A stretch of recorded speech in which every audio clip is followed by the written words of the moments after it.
नमस्कार, मैं हूं अपराजिता सिंह। आपका स्वागत है स्टार टीवी बिहार में। आज हम लेकर आए हैं पटना से जुड़ी 5 खास खबरें जो आपके लिए जानना बेहद है जरूरी। तो चलिए नजर डालते हैं आज की टॉप 5 खबरों पर। पटना मरीन ड्राइव की हटाई गई दुकानें अब जीविका दीदियों को मिलेगी। पटना की जेपी गंगा पथ से हटाई गई करीब 200 प्री फैब्रिकेटेड दुकानें अब जीविका समूह की महिलाओं को सौंपी जाएगी। इन दुकानों का इस्तेमाल ग्रामीण महिलाएं प्रखंड स्तर पर अपना छोटा बड़ा रोजगार शुरू करने के लिए करेंगी। बुधवार को होने वाले बोर्ड बैठक में इस पर अंतिम मुहर लग जाएगी। जीविका ने इसके लिए पहले ही स्मार्ट सिटी को लेटर लिखा था और इन दुकानों की कीमत का भुगतान अगले 5 सालों में किस्तों में किया जाएगा। दरअसल गंगा पथ पर इन दुकानों के डिजाइन से नदी का नजारा छिप रहा था, इसलिए इन्हें हटाकर अब गर्दनी बाग में रखा गया है। अब इनकी जगह गंगा पथ पर नए डिजाइन की केवल 50 से 60 बड़ी दुकानें ही लगाई जाएगी।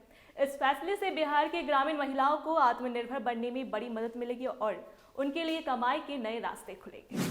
पटना मेट्रो की बड़ी तैयारी। मल्हाई पकड़ी में अब यात्रियों को मिलेगी पार्किंग की सुविधा। पटना मेट्रो के काम को तय समय पर पूरा करने के लिए पटना मेट्रो रेल कॉरपोरेशन ने सख्त रूप अपनाया है। मल्हाई पकड़ी के पास सरकारी जमीन पर हुए अवैध अतिक्रमण को जल्द हटाया जाएगा ताकि वहां मेट्रो यात्रियों के लिए नई पार्किंग बनाई जा सके। इससे मेट्रो पकड़ने वाले लोगों को वाहन खड़ा करने में बड़ी राहत मिलेगी। भूतनाथ से मल्हाई पकड़ी के बीच मेट्रो परिचालन शुरू करने की तैयारियां तेज कर दी गई और बचे हुए छोटे कार्यों को समय पर पूरा करने के निर्देश दिए गए। 25 फरवरी को मुख्य रेल सुरक्षा आयुक्त द्वारा मेट्रो लाइन का निरीक्षण किया जाएगा। निरीक्षण सफल रहा तो इस रूट पर मेट्रो संचालन को मंजूरी मिल सकती है। वहीं राजेंद्र नगर स्टेशन से मोइनुल हक स्टेडियम तक टनल निर्माण के लिए रेलवे के साथ समन्वय किया जा रहा है ताकि काम बिना रुकावट आगे बढ़े और यात्रियों को जल्द सुविधा मिले। देश का दूसरा सबसे खास वॉकवे अब पटना में अगले महीने से सर्विस शुरू। पटना के संजय गांधी जैविक उद्यान में पर्यटकों के लिए एक नया और रोमांचक आकर्षण जुड़ने जा रहा है। यहाँ ट्री टॉय वॉकवे बनने की योजना काम शुरू हो गया है और जिससे पटना जू ओडिशा के नंदन कानन के बाद देश का दूसरा ऐसा चिड़ियाघर बन जाएगा। इस परियोजना का सर्वे अगले महीने से शुरू होने की संभावना है। प्रस्तावित वॉकवे लगभग 200 से 300 मीटर लंबा होगा और जमीन से करीब 25 फीट ऊंचाई पर पेड़ों के बीच से गुजरेगा। इस वॉकवे के जरिए पर्यटक ऊपर से जंगल की हरियाली, प्राकृतिक दृश्य और जानवरों की गतिविधियों को बिना उन्हें परेशान किए करीब से देख सकेंगे। सुरक्षा को ध्यान में रखते हुए इसे मजबूत स्टील या लकड़ी के खंभों और रेलिंग के साथ बनाया जाएगा। पर्यटकों के लिए सुबह 8 बजे से शाम 5 बजे तक खुला रहेगा।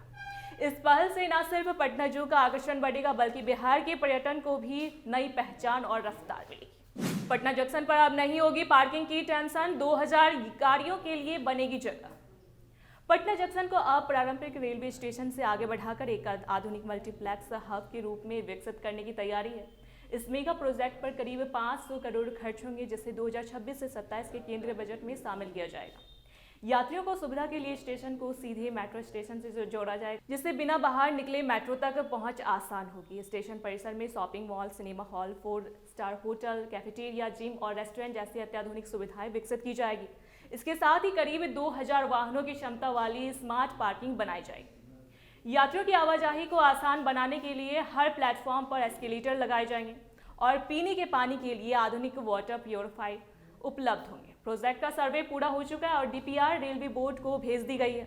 उम्मीद है कि मार्च 2026 तक मंजूरी मिलते ही काम शुरू हो जाएगा। पटना के बड़े सरकारी अस्पतालों में सर्जरी कराना मरीजों के लिए गंभीर चुनौती बन गई है। पीएमसीएच, आईजीआईएमएस और एलएनजेपी जैसे प्रमुख अस्पतालों में ऑपरेशन की वेटिंग 1.5 से 2 महीने तक पहुंच गई है।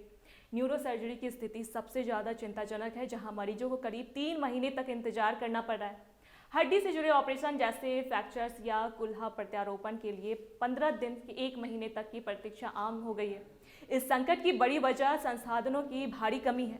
WHO के मानकों के अनुसार हर 50 बेड पर एक ऑपरेशन थिएटर होना चाहिए, लेकिन यहाँ 200 बेड पर सिर्फ एक OT उपलब्ध है।